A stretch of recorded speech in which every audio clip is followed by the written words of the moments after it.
Shalom, Yasha'Allah.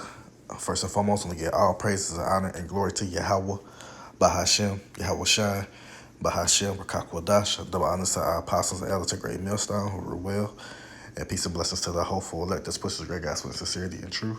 That's your brother Tazakiah Yahweh from the Great Millstone, Annapolis camp, coming at you another lesson through the spirit of power, Yahweh, Bahashem, Yahweh Shai, and Lord willing, be edified. Got an article here from ABC News, and it reads, Earthquakes shake Indonesia, Philippines, no tsunami threat. And it says strong, shallow underwater earthquakes have shaken western Indonesia and the Philippine capital region. And this came out March 14th, 2022, the year of Yahweh Bashem El Shai turning up. And we're going to get into this reading. It says, Jakarta, Indonesia, strong, shallow underwater earthquake shook western Indonesia and the Philippine capital region Monday, but no serious damage was reported and no tsunami warnings were issued.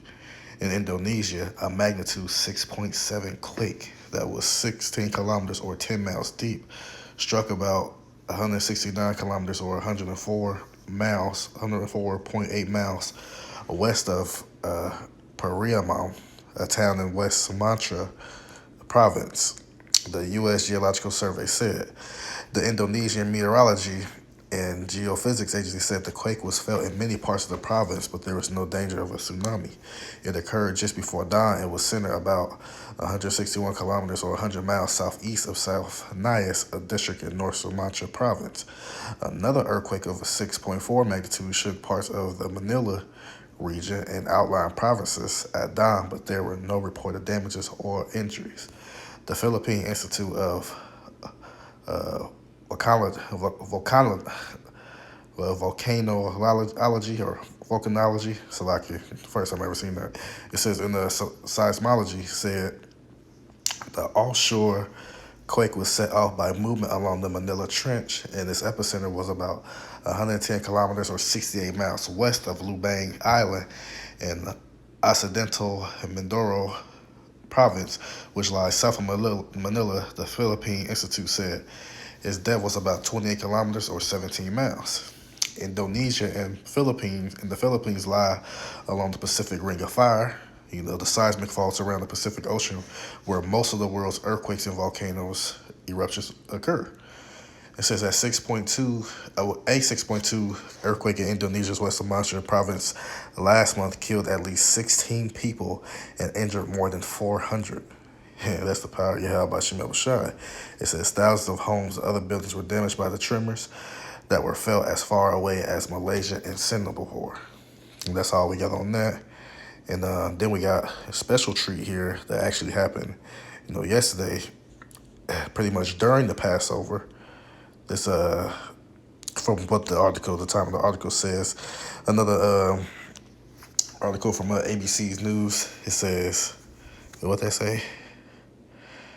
Okay, I'll be seeing those breaking. But going on, it says a strong earthquake hits Japan.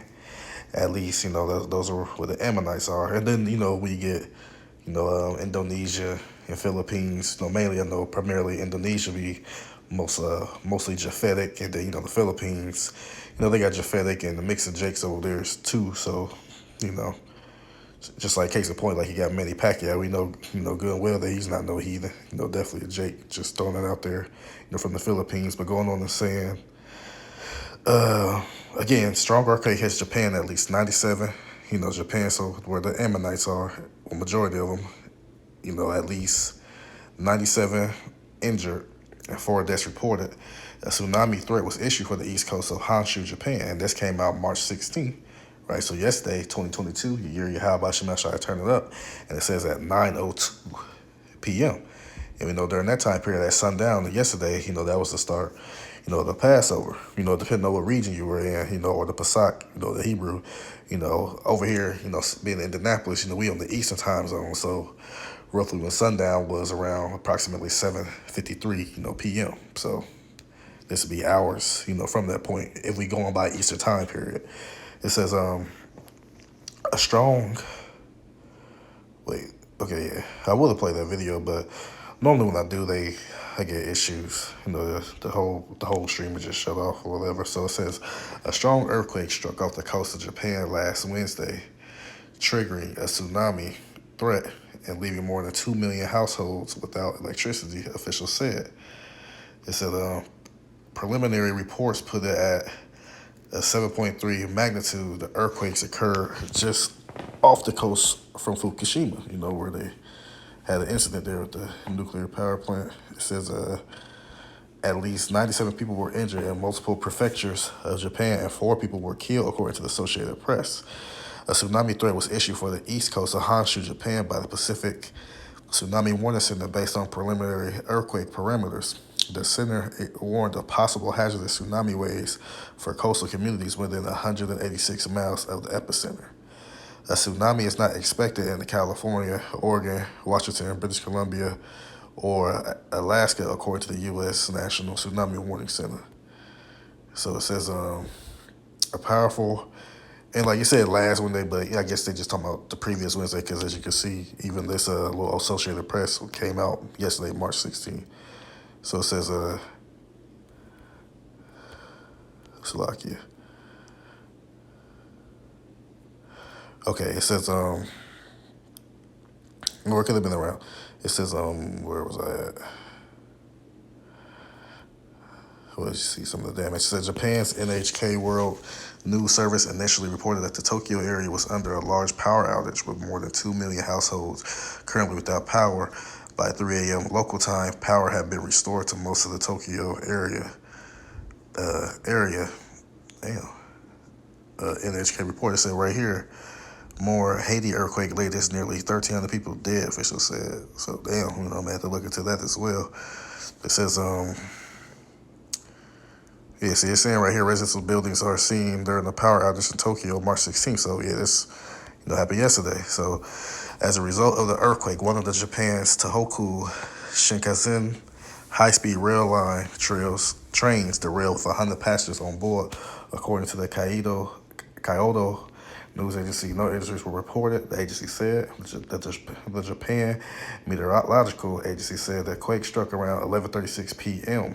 local time, and its epicenter was pinpointed about 20 and a half miles below the sea. So, that was definitely during the time of the Passover, depending on what region of the world you was in. So, hey, that's something that, hey, those people who were, killed, injured, ultimately there was no Passover for them. The Lord didn't pass over them. They got judged, And that's what we commemorated the Passover. So when the death and destruction and perilous times come over here, well, pretty much the rest of the world, primarily over in Babylon the Great, that we be passed over, just like how we were passed over back in, ancient Egypt, the land of Goshen. We want to receive that same Passover from Yahushua to be preserved, through the destruction and ultimately be delivered through salvation, through Yahushua, Hamashiach, and the holy angels. It says in 2011, a strong earthquake struck in the same general area, causing a tsunami and caused a nuclear disaster at the Fukushima Daiichi nuclear power plant, which I spoke of earlier in the article. It says Japan's nuclear regulator reported Wednesday that the preliminary information indicates no abnormalities at the Fukushima nuclear plant. So this was something that actually happened, during like you're saying, during the Passover, earthquake and, death and destruction was issued out. That's just only in this situation. I guarantee a lot of judgments happen, yesterday, even going on today as we speak. But, we just gonna, it's gonna get straight to these scriptures, not too much talking. This is Isaiah chapter 29, verse 6.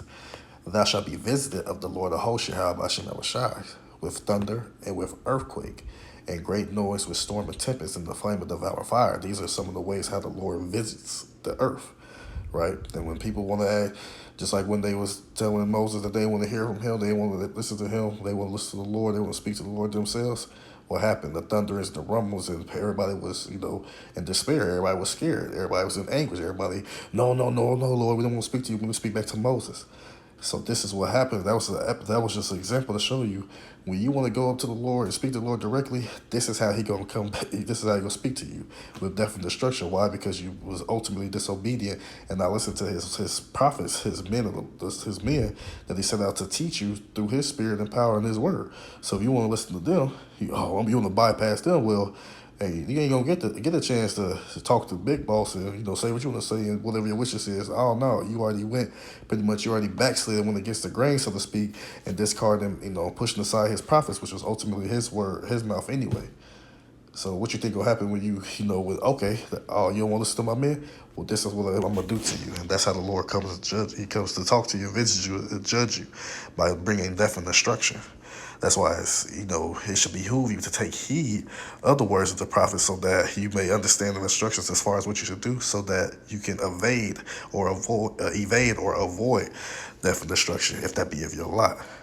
So like I said, the earthquakes, this never say the earthquakes is a part of Yahweh Shemashai's visitation.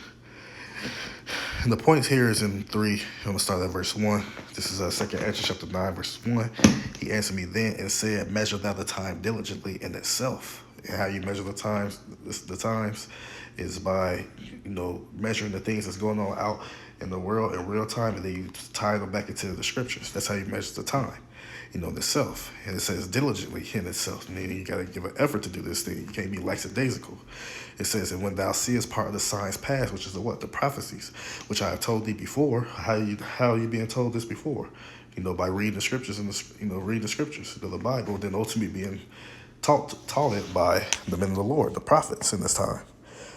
It says, then shalt thou understand that there is the very same time wherein the highest will begin to visit the world which he made, right? So it says, therefore, when thou shalt be seeing earthquakes and efforts of the people in the world, this is like I said, you're going to understand the very time where the Lord going to be to visit. So when we just read in Isaiah 29, some of his visitations is bringing ultimately, death and destruction, right?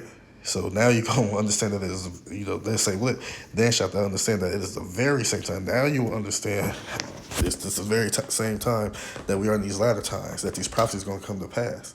Now you're going to understand when death and destruction is being brought to, coming to pass, being brought forth from Yahweh Shemashai. It says, then shalt thou well understand. Right now, when you see these things, now you're going to well understand. See, at first it said thou shalt understand, but now it's saying then you shall well understand, right? Because Jake don't like to get in line to death and destruction and something catastrophic happen. They like to be, lackadaisical, go on about their business, do whatever they say, being hard-headed, disobedient children. But then when death, destruction strike, now they want to, now their attention. The Lord got their attention for the most part. Ultimately, those the Lord will get his attention. Ultimately, it's going to be those who are predestinated elect, who going to ultimately take heed to the words of Yahweh Shemashai. It says, then shalt thou well understand that the Most High spake of those things from the days that were before thee, even from the beginning. Right, for like as all that is made in the world have a beginning and the end, and the end is manifest. It is manifested. It is made. It is known. It is evident that we are in the latter times. You even hear people who not even true say, this got to be the end days. This got to be latter times, because why? All these things are happening that the Lord sanctioned from the beginning.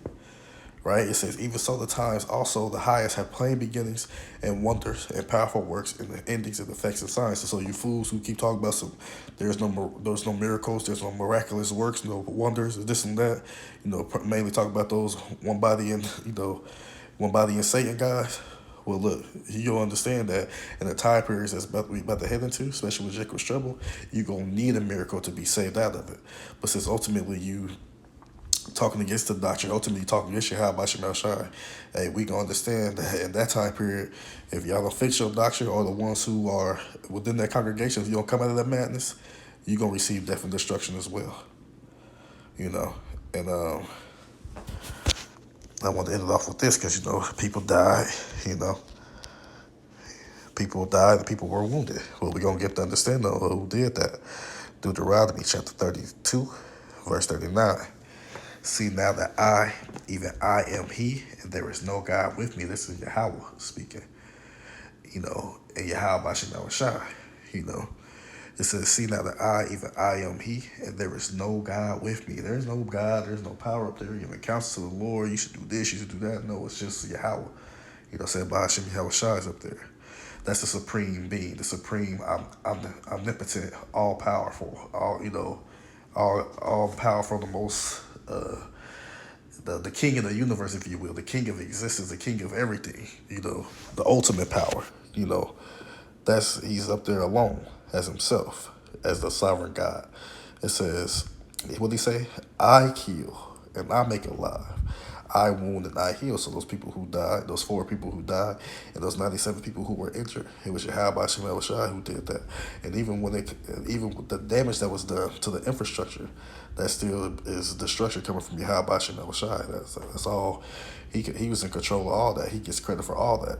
And what they say, neither is there any that can deliver out of my hand. So when the time of judgment to come and it's appointed to come upon you, ain't nothing you can do to evade it. Nothing you can do to escape it. The Lord's judgment gonna go out as He sentences out, as He sanctions out, and it is what it is. Ain't nothing you can do about it.